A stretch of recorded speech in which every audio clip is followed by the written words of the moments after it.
Working harder is a post-product market fit activity because you will need to work harder to keep up with the amount of demand. I think when you're focused on winning, it's hard to see the things that are keeping you from winning. Timing being right is usually only obvious in retrospect. You're like, oh, I guess all these things were coming together that made things happen. It's too hard to change a no into a yes. I can turn a no opinion into a yes, and hopefully, I remain good at converting a yes to a yes, but switching a no to a yes is hard. It's such a good question. And I guess I kind of feel like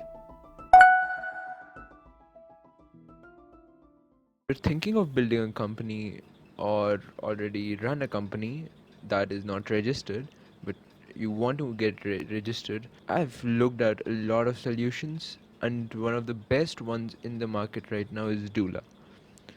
I reached out to Arjun, who is actually the founder of Doula.com. I asked him if he'd like to work together on the podcast. He was like, of course.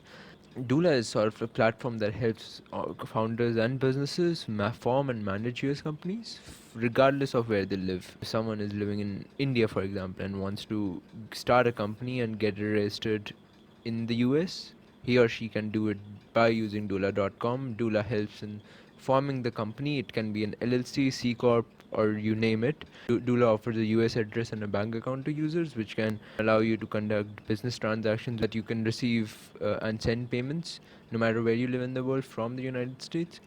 And other than that, they also provide tax consultation to the users, which is an incredible feature. And Doula simplifies the process of establishing and managing a US company, and especially for founders that are not in the US. And regardless of where they live, you can get your company registered with Doula.com.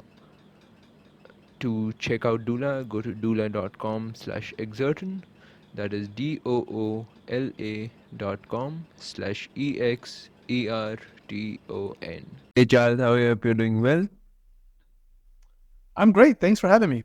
Before we get into the other stuff that we have planned out, let's start with who is Charles? Who are you?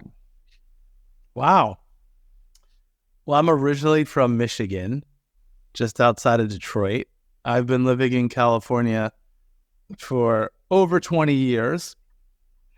And I moved to California from Michigan purely for college. And I moved to California not thinking I would still be here today. I was like, oh, I'll go to school in California. I'll do a few years there. Then I'll go back to the East Coast or the Midwest where I'm from and, work in a pretty traditional business. But, when I graduated from college, the, V1 of the internet was happening right here in Silicon Valley. And it felt like too much to walk away from. So I decided to stay here. Again, I'm thinking, I'll just work in the internet for a little while, then I'll go do something else, consulting or finance oriented, and started working in venture and tech startups. And essentially, it's the only thing I've really done professionally since that, and I've really enjoyed it. So I've made a life out here in California as an investor and entrepreneur, and that's been kind of what's defined me for the last 20 some odd years professionally. You from what I gathered, before this too, you sort of stumbled into venture. It's not like you were born and I want to become a venture capitalist when I grow up. What do you think? What difference does it make, choosing to do what you want to do when you grow up versus just stumbling into something? Yeah, it's a good question. I mean, when I got into venture, it was a really different industry. There were no how to break into venture podcasts. There were no Slack groups because there was no Slack. There just weren't that many non-GP people in venture. And venture as an industry was really small and didn't hire that many people. And I found my venture job really through a connection that I didn't even realize was going to be a connection. I was an intern at a company called Excite, which is no longer operating. And while I was there, I was working on some e-commerce products.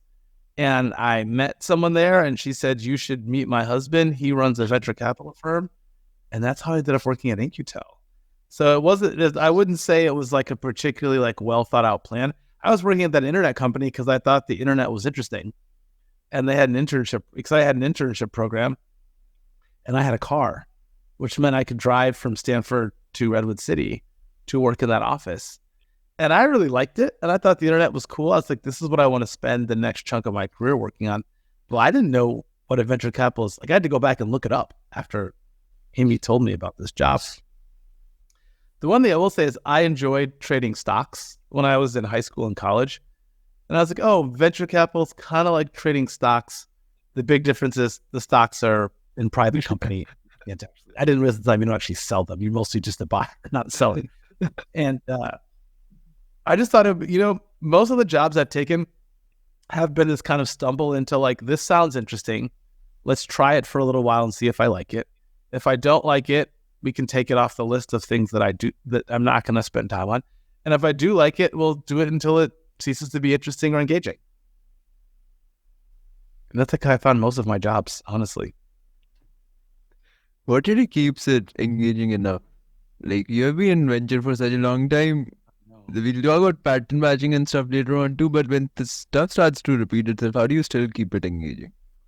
One of the things I have to remind myself is there are problems I've seen many times over, but they're not exactly the same. Because the people running the company aren't the same, the timing isn't the same, the circumstances aren't exactly the same.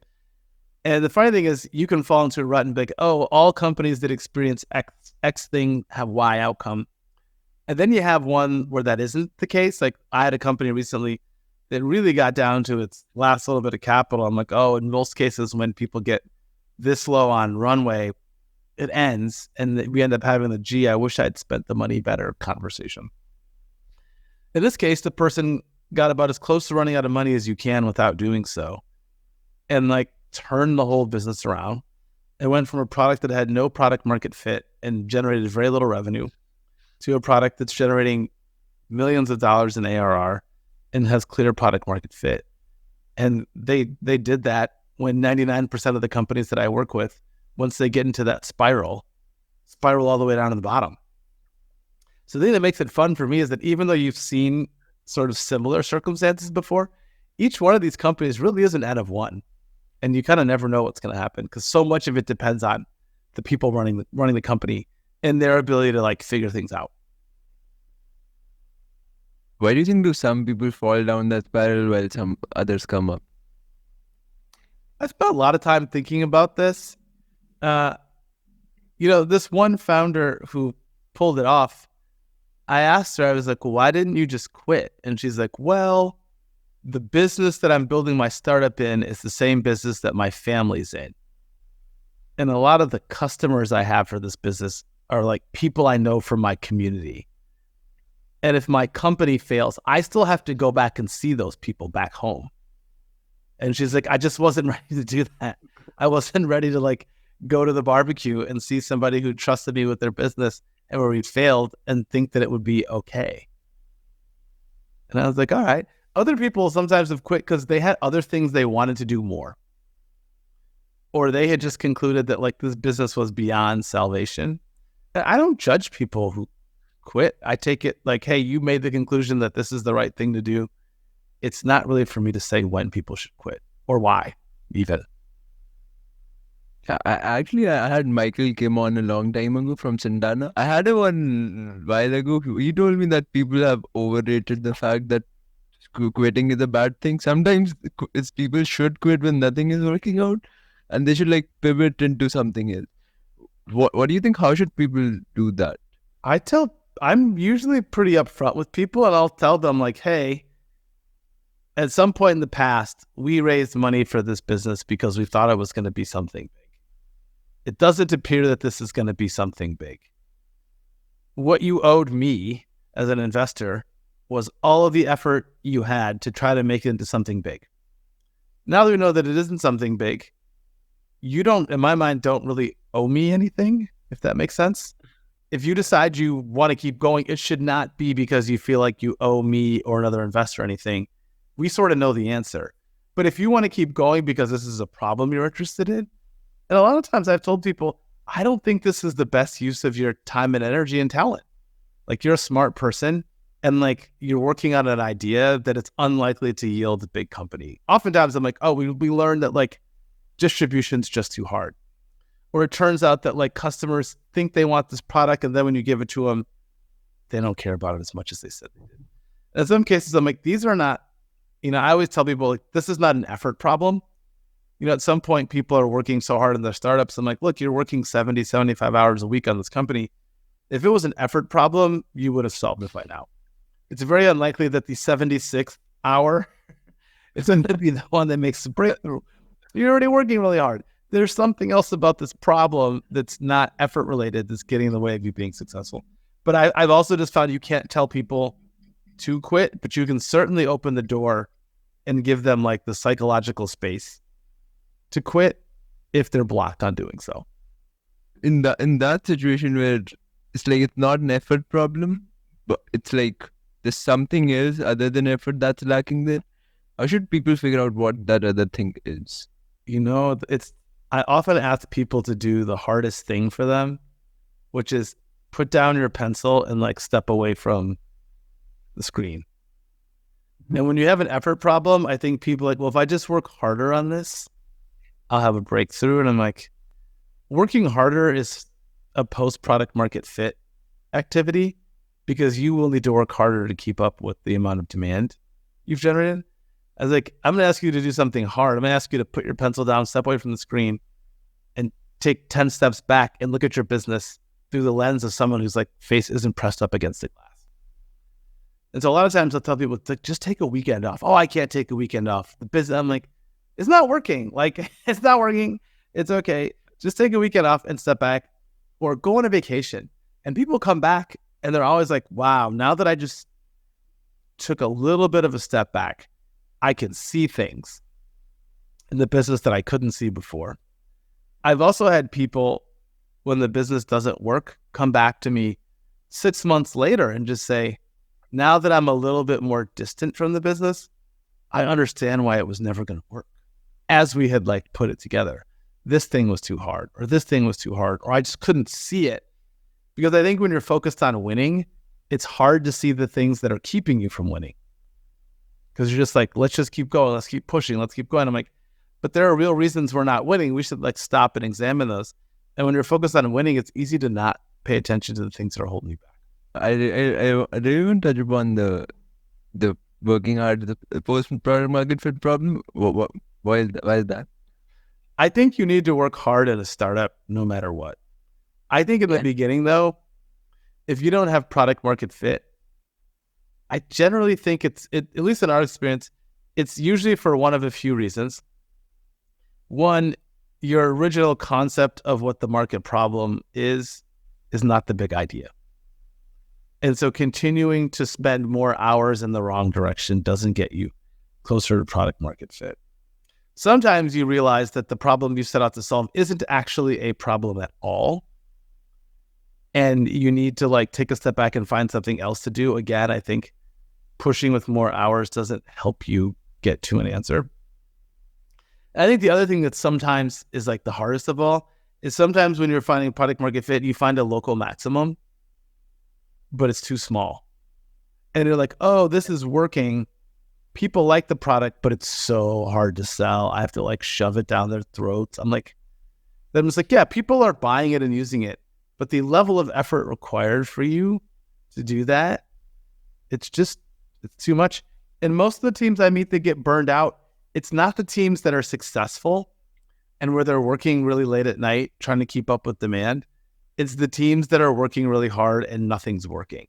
That's what leads, in my opinion, that's what leads to burnout, is like effort with no output. And the reason I say working hard as a post-product market fit activity is once it starts to work, you will have customer demand and pull that will force you to do weird things, like stay up super late at night. Also, like you have to have energy in the tank to sprint once things are working. And if you've just been sprinting the whole time to get it to work, and then it starts to work, there's nothing left in the tank. And so I tell people like, you should absolutely work hard while you're like trying to find product market fit, but you'll know when you have it, you'll feel it. And you got to have something left in the tank to ramp up your effort once that starts. How do you know that whether you're working in the right direction or not? I always ask people, tell me about like the last few sales. And, I think we've all bought a product that we really wanted and needed. You can't wait to buy it. You get it, you turn it on, you use it almost instantly. And, oftentimes they'll talk to companies who are like, it's just so hard to get the customer to pay attention. And then we got into purchasing. And I'm just like, they'll tell me these things. I'm like, okay, my takeaway is that your product is not a priority to the person to whom you're selling. Which means either you're not making it a priority, and it should be. You haven't figured out the right language. You're selling to the wrong person, or it really is just a nice to have. And the reason you're having so much trouble selling the product is because it's a nice to have, not a must have. Many cases when I ask people, like, they'll tell me like, yeah, well, this person said that they wanted to buy it, and like, I haven't heard from them in a few weeks. I'm like, that doesn't sound like someone who needs your product. The person who needs your product isn't going to just disappear on you for 3 or 4 weeks. Oh. How do you think does that work with on the investor side rather than the customer side? Sort of like before product market. Like the need versus want argument for a fund. I think all fundraising and selling is storytelling. And I think I meet startups sometimes, honestly, where they'll pitch me on a problem, and before they can get to their solution, my brain goes to some alternative way to address the same problem. And it doesn't mean I'm right and they're wrong, but I think the very best pitches I hear start with the solution and the product, and then tell me a bit more about the product, about the problem area, but in the context of what they've chosen to build to solve said problem. And I don't know, I tell my team all the time, I don't know that I've ever convinced anybody that Precursor is a good idea. Like, on fun. We raise money too. I was like, we raised money from 2 kinds of people who already thought it was a good idea. And I didn't have to convince them at all. I had to convince them that we were the right people. And people who were open-minded enough to consider the idea that this could be a good idea. But anybody who was already pretty convinced that this wasn't a good idea, we've never had success selling to those people. It's too hard to change a no into a yes. I can turn a no opinion into a yes, and hopefully, I remain good at converting a yes to a yes, but like switching a no to a yes is hard. Especially if you're, as a startup, especially if you're in a category where the person on the other side of the table, you think about all the things that can go wrong. For all you know, the person across the table from you lost money on a company in your category 6 months ago. Or they invested in something that's like similar, but not exactly the same thing, and they lost money on that. Or they've had some other like somewhat related negative experience that's clouding their judgment. Maybe they just took a whole bunch of write-downs in the portfolio. This is an interesting point, and I think you have one founder that you have backed 3 times. You backed them 2 times, and it didn't work out. Why do you back him or her the third? Oh yeah. So the first time, I thought it was a really good idea, and just the timing didn't work out. There were some macro things. But what I learned from working with that person was like, he's an incredibly good founder when it comes to like not spending too much money, being relentlessly focused on finding product market fit, and being honest about what is and isn't working in the business. I'm like, that's sort of all I can ask for. And I think he picked a problem that turned out to not be a huge problem and turned out to be a hard business to scale. The second company, he did better. I was like, this is forward progress. Like, he did a better job with the second one. And the funny thing is, the third one was kind of a no-brainer because I'm like, I already know what this guy's made of. I know his entrepreneurial DNA. And he actually, for the third one, picked a much better problem. And so I don't know, like, we don't back everybody who we've backed before. Sometimes people come back and I'm just like, this isn't the right time. This isn't something we want to do. How did you meet him? Was it through cold intro, cold DM, or a warm intro? I think I met him the first time through a warm intro, but we've done deals off of cold intro. Do you think that make a difference? It does. It does. Because usually I get metadata in a warm intro. Right? Someone will say, oh, you should meet this. Like the other day, someone's like, you should meet this person. The idea you're not going to love the idea. They're still working it out. But the person's amazing. I worked with them before, and they're great. And that came from someone whose judgment I really trust, which means two things. One, I'm going to take the meeting, and two, I'm probably going to be a little bit more forgiving if the person's idea isn't perfect. Versus with a cold intro, you kind of just have to be better because you don't get as much, at least I don't find I get as much metadata. Even if the person's like, I worked at these great companies, and I'm like, okay, but like not for people that I know. And like, I just think it's more work. But honestly, I think cold is the future of venture. It is. Like right now, I think founders aren't great at it, and a lot of VCs are like, don't want to deal with it. But I'm just like, imagine a world where like anyone with a good idea could reach anybody with money. I think that's where we're headed. Email addresses aren't secret anymore. Not that they ever were. So like, what's like, hey, it's funny. We have, we look at our cold email submissions every quarter. They're getting better. Like there are more and more good. And if you think about it from the point of view of a founder, it's just more efficient. If you know that you want to pitch me, why should you then go spend 15 minutes trying to figure out which of your friends can introduce me? So it's pretty funny. I tell our portfolio companies as part of our onboarding, I'm like, listen, if you meet somebody who wants to meet me, just like make the intro, just like send me the email. Don't go do work. Don't like if you know the person is your best friend or your former co-founder, tell me that. If it's somebody you're like, I was at a party, they heard I took money from you and they want to meet you, that's fine. I'm not judging you by the quality of your cold intros. I'm really not. Like, I just want you to just send me the email and I'll decide what to do with it, because like we want to be accessible. When I started in venture, there were a bunch of people who were like, your job is to find a way to like get a warm intro to me. And if you can't do that, you're a loser. And I'm like, what a terrible message. That was like an acceptable thing to say. But I'm like, what a terrible message to people who are like new to the industry, who didn't go to Stanford or Harvard. And you're essentially telling them, unless somebody else I know tells me that I should care about what you're doing, you don't matter. And I'm like, well, that's just not the ethos of our firm. Why did warm intros really become so popular? Isn't like the cold way the best way in some sense? I think what happened with warm intros is it's a lot easier. If you're the recipient of the warm intro, you're just like, whoa. Yeah. Someone who I trust, who has good judgment, has sent me a company. It's probably good, or they wouldn't have sent it to me. Or that this person has bad judgment. And if someone consistently has bad judgment with intros, I'll just start ignoring their intros. And let's be clear, like cold intros are more work, because there's a chance like the person isn't who they say they are. Or you get on the phone and you're like, oh, this isn't as interesting as I thought it would be. And they're like, but the job of a venture capitalist is to find the best companies. Maybe you have a network where all of the best companies are in your network. I doubt it.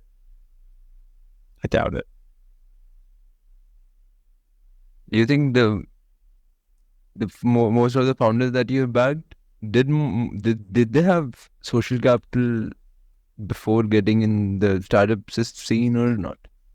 Maybe about half of them did. And I'll be clear, half of them had social capital that I would say made their fundraise easier. Like they had worked at some well-known company, or they had a fancy title, or like in some cases, they were just socially connected to VCs from business school or something else. Maybe half the people. And I would say that social capital gives you the benefit of the doubt. It also makes it easier to reference people, because like, oh, this person knows a bunch of people. If you think about it, like imagine this, like most VCs, I'm guessing, know more people who work at Stripe than people who work at Adyen. This is my guess. So two like equivalently positioned people, we'll say two senior directors of product management. The one from Stripe is probably going to have more social, probably have an easier time, because there's likely more people who know that person than the person at Adyen. Doesn't mean the person at Stripe is any better. Also doesn't mean they're any worse. And like what I tell people is like the social capital is like a modifier on your fundraising process. It will make it easier or harder, but it doesn't mean your company is any better or worse. How much of a difference do you think does it actually make when you're fundraising? I think it makes a big difference for some firms. I think there's some firms that basically only operate in the world of warm intros. And so I think there's some firms that are very difficult to access without a warm intro. And I think what it does is I think it gets you to the front of the line if someone's looking at like all of the meetings that they're trying to take. Getting to the front of the line matters. And I think the other thing is it gives you the benefit of the doubt. So if I'm on the fence about a company and I'm like, oh, like a lot of people I know have told me this person's a rock star, and I think they're a rock star at the margin, then maybe it makes me slightly more likely to say yes to what they're building. Do you think people are like, when you meet founders, do they specifically allot time to building social capital, or does it get built automatically? Like in terms of network, I guess I tend to think of social capital in 3 different dimensions. One is like they have a personal relationship with someone who I know really well. So that's like one type. That's kind of hard to fake. There's a second type, which I think is more common, which is like you worked at a well-known company or a well-known organization, and so people take you seriously because of that. You were early at Stripe, or you were early at OpenAI, and whatever early is a relative term. And then I think the third one is people I would describe as like internet famous. Like through writing, speaking, or whatever you're doing, you've developed a brand for yourself that people like respect and admire. I think those are kind of the 3 ways I tend to see people. And then there's a fourth one, which is like non-professional, true social capital, which is like you're Keith's neighbor. And Keith's like, let's do a podcast. Yeah, which I say is much more like on the truly social side, like you have a social relationship with somebody that you can translate into business. Those are the main. And so, look, I think I meet a lot of people, though. And this is like kind of our whole strategy at Precursors. There's a ton of people I meet who have really good ideas, have really good insights on the problem that they solve, but they were too junior in their company to have a big reputation. They were an individual contributor. Or maybe they were a first-line manager, but they weren't a VP. They weren't C-suite. They weren't the founder. And they weren't one of the first 20 employees. So maybe they were employee 500. Still probably pretty early in the grand scheme of things for the company, but they came in as a senior product manager. I think most venture firms are like, let's find the people, let's back the person who was the founder, or if one of their VPs leaves who was good, we'll back them. Because presumably those people have like good perspective on the problems that we're trying to solve. And most people aren't looking at the like manager, director level people expecting to get anything special out of that pool. It's like, if like on the same lines, how many venture capital funds that you think, like the rough estimation, do look at the pedigree that the founder has versus people backing unproven founders like you guys? I think most people deal with repeat people and people with pedigree because it feels easier, right? Like, because if you think about it, like most of these things we invest in don't work out. And to some extent, you have to, unfortunately, they don't work out. You have to explain what happened. So imagine like 2 use cases, right? One is somebody you didn't know very well, went to a college you've never heard of, worked at a bunch of startups you've never heard of. You give that person money. In your mind, you might be thinking, well, if this doesn't work out, how am I going to explain to my limited partners who trust me with their capital that I gave their money to a stranger who doesn't have like a conventionally impressive background? Now you switch all that. It's 2 engineers from Stanford, or 1 engineer from Stanford, 1 engineer from MIT. They both worked together at Google, and then they went together to Anthropic and left to do some foundation model company, and still fails. You go to your investors and go, but look at them on paper, like, look at the educational pedigree, look at the companies they worked for. And I'm just kind of like, I don't know. I'm just in the business of like finding companies that work. I don't worry as much about, well, how am I going to explain the ones that don't work? I'm just like, the point is to find the ones that are far outliers and are interesting. And many of those companies are started by people whose backgrounds are different. Not all of them. To be clear, I'm not saying that investing in like consensus pedigree people is a bad idea. It isn't. I think it's actually an easier way to invest. I just think it limits the pool of people who get the opportunity. And more importantly, the people with high pedigree tend to choose a very small number of highly regarded firms when given the chance. Why?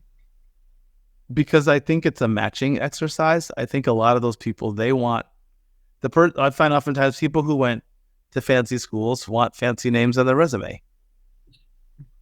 And like the fancy name on your resume equivalent is you raised from a big, highly regarded, prestigious fund like Excel or Sequoia or Index or A16Z. You raised from one of those funds. And those funds are a stamp of approval. They see everything and they choose the best. So if you're one of the best, you're like, well, I want to go to the place that chooses the best. And so I'd argue, like, if you're a fund whose focus is on high signal repeat founders and you're not one of those elite firms, I'm not sure how you win. Really not. There are others beyond the ones I mentioned, but like maybe a dozen firms that I think the pedigree of people I mentioned want to go take money from. If you look at the past decade, let's say, in some sense, one of the greatest founders that we have seen, like I'd go to the extreme, like Steve Jobs or Brian Chesky, people like that. They have very different backgrounds as compared to most of your McKinsey grads and stuff like that. How do you break your pattern matching between looking for outliers and focusing on the people that are part of the mainstream, like at the intersection? It's such a good question. And I guess I kind of feel like the easiest thing to do is to do the thing that you believe works. And so part of this comes back to like, what's your conceptualization of what works? If your model is like, you have to have gone to one of a very small number of schools, because that's what I believe, you will become a self-reinforcing machine. You will say, I'm only going to focus on people who went to a very narrow set of schools. The end. If you're just like, look, I'm looking for people that have exceptionally good ideas, that are well-informed. They can have a variety of academic backgrounds in terms of what they studied or where they went to school. It actually creates a lot more surface area. You know, the problem is, what I just described to you is this unconstrained optimization problem, which means you have to meet a lot more people and you have to take a lot more meetings. And candidly, not all of those meetings are going to be good. And if you think about it, if you said like, I want to have something straightforward, I want to have the highest probability of finding good companies with the minimal amount of effort, you would just say, I'm just going to focus on super high pedigree people, because you probably won't have that many bad meetings, because those people generally are well coached and have good ideas. But it doesn't mean you're going to make any money doing that. So what I say is like, even though what we do feels unconstrained, you can change the weights. You can just say, all right, if it's people that I don't know, but they've worked together in some company before and they're working on a problem where their resume sort of suggests that they might know something about this problem, bump up the weight. That's a pretty good formula. Whether the person has a high pedigree or not, working on a problem where you know something about it is like not a bad way to do a startup. Or, wow, this is a brand new area where nobody really knows anything. These people seem pretty smart and creative. Maybe we should spend more time here because like there isn't an established leader. There isn't somebody who knows a ton. Let's spend more time looking at this one. Do you think the best founders, like in the same sense, like if you talk about like managing the weights, do you think they can only be found at extremes? So it's like at one extreme you have highly uncoached, completely fresh founder, and at the other extreme you have your McKinsey grad with the PhD from Stanford and stuff like that. Do you think are those the only places, or can the middle one create good ones too? I think the middle can work too. We've backed people all along that spectrum, from like completely brand new to tech to like super seasoned multi-time founder. I think the problem with being totally new to tech is you need to pick this like very specific type of problem, a problem where there's not so much competition that they will destroy you because of like the pace of change, and a market that's interesting enough that you have time to like learn and grow as a startup before it becomes super competitive. So I think that's, to me at least, part of the challenge is like you have to pick a problem that's interesting today, but not so interesting that it invites lots of competition, but will be interesting in 2 to 3 years if you're going to do 0 to 1. If you're doing Series A investing, the math is different. But that's what I think makes pre-seed so fascinating is if the idea is already super obvious, there's probably too many companies. And if it's something that like is only interesting in 10 years, the company will go out of business before that stuff happens. So how do you thread the needle and find something that's like the optimal amount of like out of spec? I know you're pushing back here. It's like something that like I even like see this a lot in like the whole venture ecosystem, and that when assessing companies, a lot of like people plan out stuff, but like you just told out that you have to have the perfect timing and stuff. So the best company that we have seen, they were started because it was just a problem that the person was facing, and he or she just wanted to solve that instead of planning out like whether it's the perfect timing or stuff. What difference does that make? Like what they teach in universities and stuff, that you have to create a business plan and that sort of stuff, versus just hacking together something and eventually making it into company? I think you only know that you had perfect timing in retrospect. Yeah. I think you have to be in the window where you're like, you can see the things coming together. And I think you have to be right plus or minus a year. Actually, like more, it's like plus two. Like, I think you have to be, we start the company within 2 years of like the timing being right. And the timing being right is usually only obvious in retrospect. You're like, oh, I guess all these things were coming together that made things happen. Huh, who knew? So I think most people don't obsess. I think investors spend more time thinking about as the timing is right. By definition, the founder has decided the time is right because he or she's already started. Right.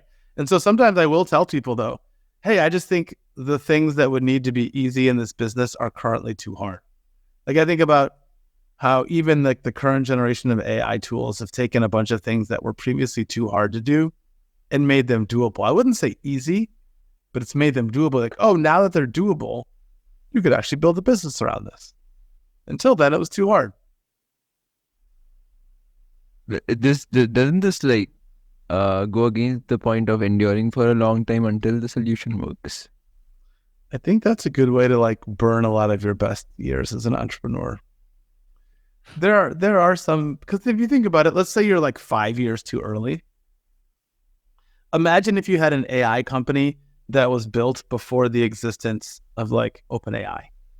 Just think of all the stuff you had to build and solve for yourself, which probably isn't that valuable anymore, right? Like the fact that you solved those problems was necessary before, but it's kind of unnecessary now. And think of all the legacy code and think about how tired your team might be. Like, I think the reason that timing matters is like companies, like people get tired. And sometimes like you're tired at a moment where you need to sprint, and a new company that just showed up, they're not tired. Do you think the founders that you have backed, they had timing in mind when starting out? Like did they really want to start a company or just solve a problem? I find that people who really want to start a company, that's more ends up feeling more like a business school exercise. Like I wanted to start a company. So I went and researched a bunch of things and found something that like feels timely. Those can work.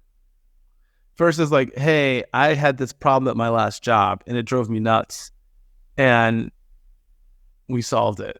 And I started a company to solve it because it drove me nuts. I have no idea if this is the right time. I have no idea if this is a big problem. I simply know that it was a problem I experienced as a person who had this job, and I wanted it to go away. I'm like, okay. How is the planning really different in those founders? The ones that sort of like plan everything out with the 40-page business plan, and versus the ones that just start writing code on the first day. I think there's this sort of like general view that like I'm of the mind that like you should have a plan, and you should understand that a plan is like a map that'll help you when you get lost. But like the world didn't agree to your plan when you wrote it. So you wrote up a bunch of assumptions in your plan, and the world didn't say, oh yeah, check, check, check. No, you're just like, I think people will pay $20. And I'm like, okay, well, we have to find out if they'll pay $20. I think the technology will be ready to support this use case in 2 years. Maybe, maybe not. How do you create plans? Like you have been running the fund for such a long time. How do you look at creating plans? I'd say both personal and like for the fund. Yeah, I always ask myself, like, how long do I want to work on something before I have to give myself a checkpoint? So most of my plans are like, okay, we need to be here by this date. So like if we're raising a brand new fund, I would say we need to have this percentage of the fund raised by this date, given our investment pace. If as we get closer to that date, we don't have that chunk of the fund closed, we have to adjust our investment pace. How do you really decide the checkpoints? I try to ask myself, like, what feels reasonable? So sometimes I'm just like, this thing I'm working on, it should take me 3 months. Let's assume I'm being optimistic. In month 4, I should be, if it's 4 months in and it hasn't worked, I should be 3 out of 10 concerned.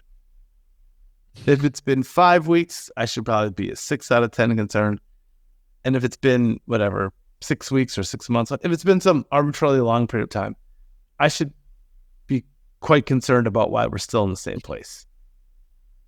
And I should like pull the cord and just say, hey, let's figure out why we're not where we need to be. Otherwise, we just keep working. You just keep working and grinding, thinking like the answer will magically present itself. What do you do when the plan is not going according to your plan? Oof, it's a good question. In many cases, I feel like the first thing to do is to acknowledge that it's not going according to plan. I think step 2 is to say, well, what if anything do I think is getting in the way? And why? And sometimes the thing that's getting in the way is easy to identify. You're just like, oh, customers aren't as excited about this or aren't as ready to buy this as I thought. Or, oh, the technology doesn't quite do what we needed it to do. Or as often the case in our portfolio companies, we haven't been able to crack distribution reliably. So we're sort of stuck. And then the question's like, given the problem that we're facing, how hard is it going to be for us to fix it? Is it something that's like under our control? Or is it something that like needs to happen in the macro? Like I'll give you an example. Like we invested in a VR company pretty early, and the founder was like, hey, like there just aren't that many headsets out there. Like people's stated enthusiasm and their wallet spend aren't lined up. And I was like, okay, well, what do you want to do about this? He's like, well, we're going to wait for 2 quarters and keep the burn low and see if either A, the market turns around, or B, we get a better clue as to when it's going to turn around. And they did that for a while, and then finally came out and just said, you know what? This market isn't a thing. Not yet. There's some hardware improvements he's like, there's 8 or 10 things that have to happen. for this to become real. How do you think do people accept the fact that the plan is not going according to the plan? I think what you said is a good point. I tell people, like, sometimes, like, the facts are the facts. And people are like, well, I don't like where we are. I'm like, well, me neither. I would not have chosen to be in a place. But I'm like, we are in a place where the plan has not worked out. So we can do a couple things. We can wish that weren't the case. I'm not really sure what that would solve. But we could certainly just say, gosh, we wish this weren't the case. Okay. We could say, it stinks that this is the case, but we accept that it's the case. Or you can do what I think good founders do, which is like, it stinks that this is the case, and we have a plan for what we're going to do about it. I think the last one is really the job. Is the last one really the job, or is taking action on the plan really the job? Taking action on the plan. How do you really get into action after the plan is complete? Like, a lot of people do make the plan, and they're a very well structured plan, but when it comes to acting on the plan, that's very weak. How do you do that? Also, I think sometimes, like, things happen in the macro that were not part of your plan. Yeah. Like, we're not that far away from, like, most people were not thinking about treasury management and where they kept their money until a few years ago, because it wasn't something you needed to think about as a startup, but all of a sudden you do. And I think it's particularly in fintech right now, we're seeing a bunch of these cascading situations where, like, the choice of a given vendor creates all of this downstream headache for your business. So I don't know, like, but I also think that's what makes startups fun. And I find that's when I discover who the really clever, smart founders are. It's not when everything's going right. It's when, like, things are kind of gone a little off the rails. And it's your job as the founder to get them back on the rails. For some people, things go off the rails and they're just like, oh, well, we had a plan. We don't have a plan for this. And I'm just like, that's, like, not an acceptable answer. Your job is to tame the chaos. That's the business. How do you tame the chaos? I think this is what separates the best founders we back from everybody else. They have this ability to take stock of a situation, not complain, not whine, not woe is me. And then also say, okay, given everything that's happened, what are we going to do? And they come up with a plan.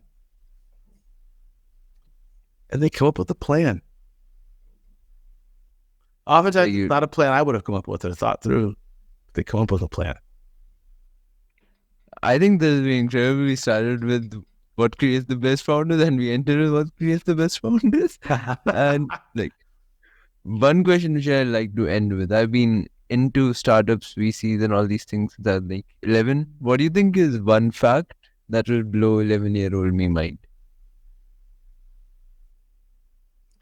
How much bigger, more global the startup industry has become. Yeah.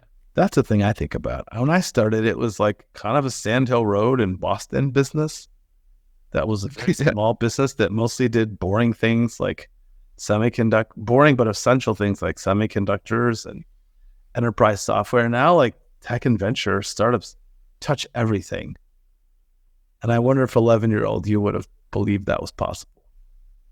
Yeah, it's like, why it continues to blow 50-year-old, 60-year-old mind now. It's like, I think this is incredible. Thank you so much for taking the time out for it. I really enjoyed it. Yeah, same here. I think that's it from my side. Anything you'd like? No, it's great. This was really fun.